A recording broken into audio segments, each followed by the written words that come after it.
আগে এসছে, সেই জন্য এখনো পর্যন্ত কিন্তু যারা যারা এখন যেহেতু অনেক এখানে চিকিৎসকরা রয়েছেন, সেই জন্য সকলের কাছে এই বার্তা কিন্তু এখনো পৌঁছতে পারেনি।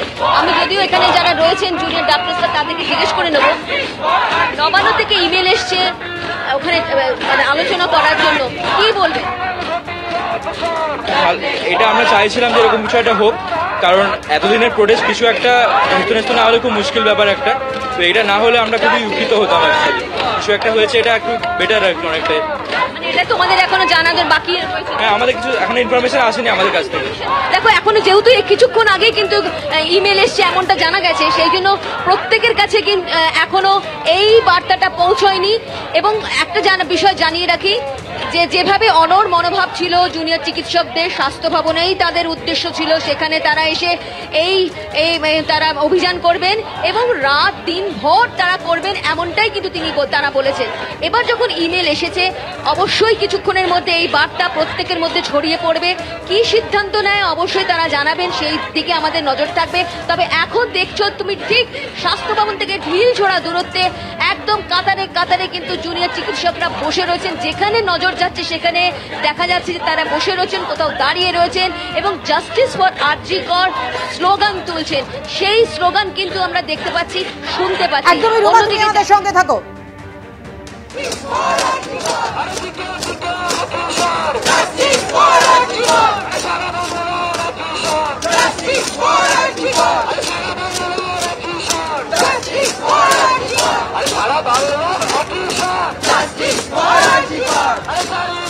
বৈঠকের বার্তা দিয়ে জুনিয়র ডাক্তারদের ইমেল নবান্নের তরফে। সন্দীপ সরকার আমাদের আপডেট জানাবে। সন্দীপ, চিকিৎসকরা কি আলোচনা করছেন, তারা কি সিদ্ধান্ত নিতে যাচ্ছেন?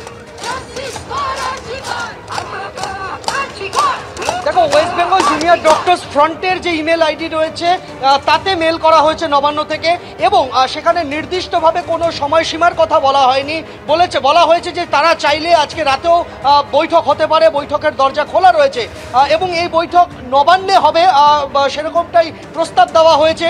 এবং এই ইমেলটি এখনো পর্যন্ত এটা যেটা আমরা জানতে পারছি, এই ইমেলটি এসছে স্বাস্থ্য সচিব নারায়ণ স্বরূপ নিগমের কাছ থেকে, এবং এই ইমেল আসার পরে সরকারের তরফে আলোচনার দরজা খুলে দেওয়ার পর জুনিয়র ডাক্তাররা তাদের ওয়েস্ট বেঙ্গল জুনিয়র ডাক্তার্স ফ্রন্টের তরফে তারা এই মুহূর্তে বৈঠক করছেন। তুমি দেখতে পাবে তাদের সেই জিবি মিটিং চলছে, এবং আমি সেই ছবিটা দেখাবো। তাদের সেই জিবি মিটিংয়ের ছবি, তারা বৈঠক করছেন এবং বৈঠক করে তারপর তাদের স্ট্যান্ড পয়েন্ট তারা ক্লিয়ার করবেন যে সরকারের এই যে ডাক, সেই ডাকে তারা সাড়া দেবেন কি দেবেন না, এবং যদি তারা সাড়া দেন তাহলে কোন কোন শর্ত তারা আরোপ করবেন, কোন কোন বিষয় তারা আলোচনা করবেন। আমরা জানি যে ইতিমধ্যেই তারা তাদের 5 দফা দাবির সঙ্গে আরেক দফা দাবি যোগ করেছিলেন। সেই দাবিটি হচ্ছে রাজ্যের স্বাস্থ্য সচিব, স্বাস্থ্য অধিকর্তা, স্বাস্থ্য শিক্ষা অধিকর্তা তাদের সঙ্গে তারা বৈঠক করতে চান না।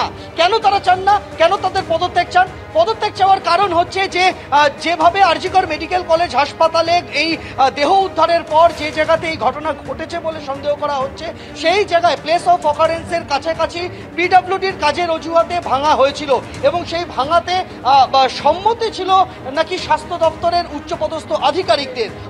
বেশ কয়েকটি অর্ডার সামনে আসে, সেই অর্ডার কপিতে সেই বিষয়গুলি লক্ষ্য করার পরই তারা এই শীর্ষ স্বাস্থ্যকর্তাদের পদত্যাগের দাবিতে সরব হন, যে দাবিতে তারা আজ সরব রয়েছেন। ফলে সেই 3 জন শীর্ষ আধিকারিকের পদত্যাগের দাবিতে সরব হয়ে তারা স্বাস্থ্য ভবনের একেবারে সামনেই অবস্থান বিক্ষোভ করছেন। সন্দীপ, তুমি আমাদের সঙ্গে থাকো।